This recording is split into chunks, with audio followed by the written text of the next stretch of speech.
Hi! This is Saritha. Welcome to my channel. అందరెలా ఉన్నారు? నేనైతే చాలా బాగున్నాను. ముందు వీడియోలో చెప్పాను గదా! మేము తిరుపతొచ్చామని చెప్పేసి. అలిపిరి మెట్లయితే స్టార్ట్ చేశాం. నేను, మా మిక్కీ, మా హస్బెండ్. సమ్మర్ హాలిడేస్ అవ్వడంతోటి ఎంత క్రౌడ్ ఉన్నారంటే చాలా రష్ ఉన్నారసలు. అందులో మళ్ళీ వీకెండు.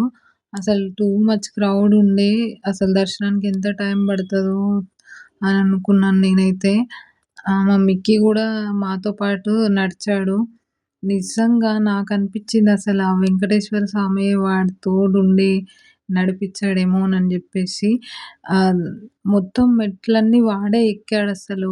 ఒక్కసారి గూడా ఎత్తుకోమని జెప్పేసి అడగలేదు. మళ్ళీ ఎంత హ్యాపీగా, ఎంత యాక్టివ్‌గా నడిచాడంటే అసలు నేనే ఫుల్ షాక్. ఎంత ఏడుస్తాడో ఎత్తుకోమని జెప్పేసి. మేమసలు మెట్లెక్కగలుగుతామా? లేమా? అని అనుకున్నాను. కానీ వాడైతే అస్సలు ఏడవలేదు. చాలా బాగా స్టెప్స్ అన్ని ఎక్కాడు. ముందుకెళ్తుంటే స్వామివారి పాదాలు ఇలా తలపైన పెట్టుకొని ఒక 5 రౌండ్స్ వెయ్యాలని జెప్పేసి అందరూ వేస్తున్నారు. సో, మేము గూడా స్వామివారి పాదాలు పెట్టుకొని ఒక 5 రౌండ్స్ అయితే వేసామక్కడ. ఇంకా అసలు మేము తిరుపతి వెళ్దామని అనుకున్నప్పటి నుండి ఏదో ఒక ప్రాబ్లమ్ అసలు. నేనైతే అసలు వెళ్తామా? లేదా? ఇన్ని ఇబ్బందులొస్తున్నాయి అని జెప్పేసి అనుకున్నా. కానీ దేవుడు పిలిపించుకున్నాక మనం వెళ్ళకుండా ఉంటామా చెప్పండి? ఎన్ ఎలాంటి సిట్యుయేషన్ వచ్చినా ఫేస్ చేసుకొని వెళ్ళాల్సిందే. అసలు ట్రైన్ టికెట్స్ బుక్ చేసాము. అవి క్యాన్సిల్ అయిపోయాయి. బస్ టికెట్స్ కూడా అవైలబుల్ లేవు. అసలు వెళ్ళం కావచ్చని అనుకున్నా. కానీ దేవుడు రమ్మని చెప్పినంక వెళ్ళకుండా ఉంటామా?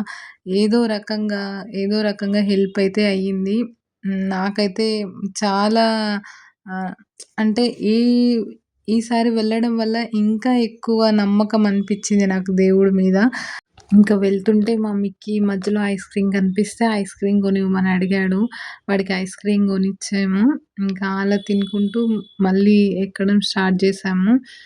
నిజంగా మా బాబుకి ఒక 5 ఇయర్స్ ఉంటాయి. 5 ఇయర్స్ బాబు 3550 స్టెప్స్ ఎక్కడం అంటే అసలు మామూలు విషయం గాదు.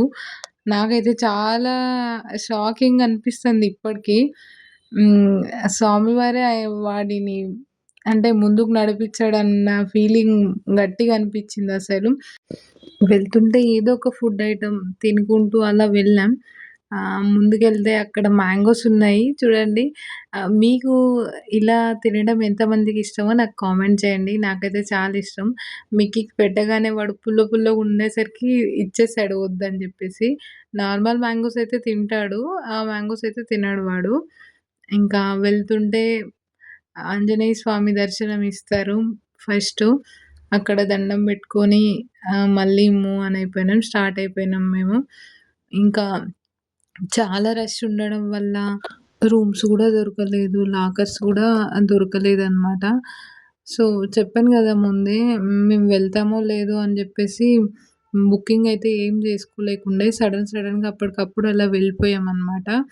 ఇంకా చాలా ఇబ్బందనిపిచ్చింది నాకైతే. లగేజ్ పెట్టడానికి గూడా లాకర్స్ లేదు. ఆ లగేజ్ పట్టుకొని మా మిక్కీని ఎత్తుకొని సర్వదర్శనానికెళ్తుంటే నిజంగా అసలు ఎంత పేషెన్సీ ఉండాలంటే స్వామివారిని దర్శించుకోవాలంటే. అందుకే అంటారు వెంకటేశ్వర స్వామి అంత తొందరగా దర్శనం ఇవ్వరు అని జెప్పేసి. చాలా పేషెన్స్‌తోని వెయిట్ చేపిచ్చి దర్శనం ఇస్తారంట స్వామి. నాకు తెలిసిన వాళ్ళు అలా చెప్పారు. నాకైతే నిజమే అన్న ఫీలింగ్ అనిపిచ్చింది. చూడండి క్యూ లైన్‌లో ఎంత రష్ ఉన్నారంటే మా మిక్కీ గాడు పడుకొనున్నాడు. వాడిని ఎత్తుకొని ఆ లగేజ్ పట్టుకొని స్వామివారిని దర్శించుకోవడం అంటే మామూలు మాటనా? అందుకని ఎంతసేపైనా పేషెన్స్‌తో వెయిట్ చేస్తాం. నిజంగా నాకు అసలు స్వామివారిని చూడగానే కళ్ళలోకెళ్ళి వాటరొచ్చేసినాయి. చూసిన ఒక 5 సెకండ్స్ అయినా ఎందుకో ఏడుపొచ్చేసింది నాకైతే. ఇంకలా కళ్ళలోకెళ్ళి వాటరొచ్చేసినాయి.